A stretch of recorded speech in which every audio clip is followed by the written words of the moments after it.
Do you know what makes a good soldier? If you were to ask a dozen people, veteran or otherwise, you'd probably get a dozen different answers. But one of my favorites always came from the G.I. Joe comics. It was the Origins relaunch with Larry Hama and Chuck Dixon. What makes a good soldier? Somebody who makes it easy for civilized people to despise war. Thanks for coming back to the channel. It's DisThunder, and today we're going to take a look at the Mezco 112 Collective Commando Snake Eyes exclusive figure from the summer Mezco/San Diego Comic Con. In my Snake Eyes Classic review, I made mention that odds were good we were going to see more than one version of Snake Eyes, even in 112 Collective, and odds were very good it was going to be a Commando one next. As such, I was able to kind of temper some of my disappointment with the first version of Snake Eyes, thinking, well, these are things they will likely correct in the Commando version, and I think it's safe to say that worked out to be very much true. He's built on a slightly different body. He does not have butterfly joints. Of course, we'll get into that in articulation, but it seems a little bit shorter, a little better proportioned, and obviously he has different boots and different head sculpt, which help make him much more Commando. And those two things on their own would have fixed the figure for me, really. But the addition of this different body just improves everything that much more.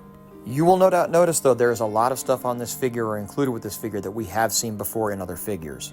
This head sculpt and the chest harness, though, are not among those things, and they are both excellent, hence why I'm showing them a little closer here as we start getting into the accessories. Not surprisingly, Snake Eyes once again only comes with one head sculpt, but that makes sense.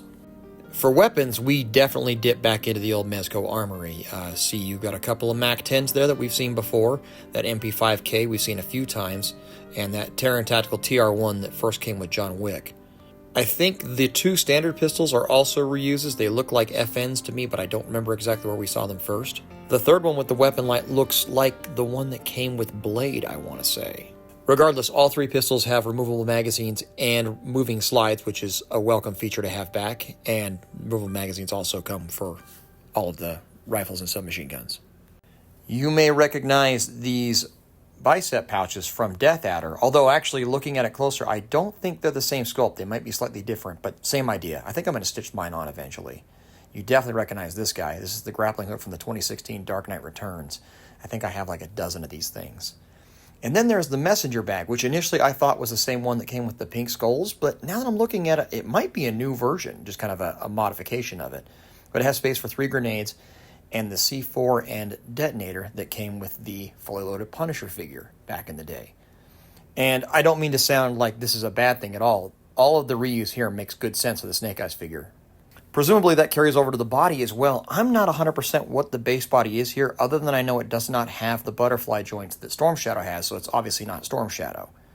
The boots are brand new, though, and they are excellent. And the knee pads appear to be new. You'll notice these are actually pegged through the pants into the actual knee of the figure, so they are not removable, which is a little bit of a bummer for me. Looking at it closer, I think that holster and that pistol might have also come with Death Adder as well. I think that's where I recognize them from. The belt is definitely fully loaded Punisher, hence the no pouches in the front. But as I mentioned earlier, the harness is all new, and both the belt and harness are removable via tab on the back. Coming around back to articulation, you can see that there's a double jointed head. There's a barbell, and then the one that goes down to the collarbone, although you don't get a lot out of the lower one. Really good range on the bicep and shoulder joints thanks to the fabric of the shirt. Although it likes to pick up lint, it does an awesome job of letting the figure move around. Ball jointed wrist as per the usual. Really, really good abdominal joint. Got a good range forward and back. He could actually get back further if I took the knife out of the sheath there. But excellent range there. Good range on the hips. Again, just a little bit hindered by the BDU style pants, but you get a pretty good range. Out is better for obvious reasons because there's more room in the seat, and a pretty damn good double jointed knee. And as I said, the new boots and the articulation included there are excellent. Then there's the thigh swivels and the waist joint and the other fun stuff that we always have, but you get the idea. Coming around to size comparisons, here he is with the V1 Ninja Snake Eyes, and you can see he is a teeny bit shorter. I'm suspecting likely due to the aforementioned new boots and possibly because the neck joint is different. I think this makes for better scale. Body-wise, I think Commando is slightly thicker than Ninja. Hard to say for sure. I haven't taken either one of these figures that far apart to say for absolute certain, but it does feel that way just looking at them side by side. Here he is with my custom Snake Eyes, which is the one that I changed out the boots for the blade style boots, and I changed out the neck and gave him the Hasbro harness, which really improved my enjoyment of the figure immensely. But you can see he's a lot closer in size to Commando Snake Eyes for whatever reason. Here he is with Roadblock, hopefully soon to be joined by Duke, and then we can show off all of the Joes together in a group shot on that review. But again, I think size-wise, he looks thicker, but height looks better to me than with Ninja Snake Eyes. And then here he is with Storm Shadow, which honestly, Storm Shadow is such a great figure, I don't think it matters. Any Snake Eyes you put him with looks better just by being in his company. Again, I would have loved to have seen them use the same base body that they had for Storm Shadow for the Snake Eyes, but that may not have been possible. And lastly, here he is with Supreme Knight Batman, where I think scale-wise, here again, this works just fine. I think, again, he does look a little thicker, but it's not a bad look for a Commando Snake Eyes who was a GI and was probably a couple 100 pounds. So as we come around to final thoughts and recommendations, unfortunately, full disclosure, get this out of the way right now, this is another figure that's going to be on the wait list, but I say it every damn time, and I think some of you listen, so that's hopefully working out for you. Get on that damn wait list.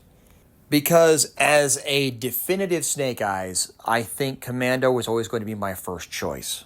A lot of that comes down to whether you were a comic or a toy kid first or a Sunbow kid first, but regardless, I always thought Commando was the coolest looking Snake Eyes. Visor's cool, but goggles are cooler.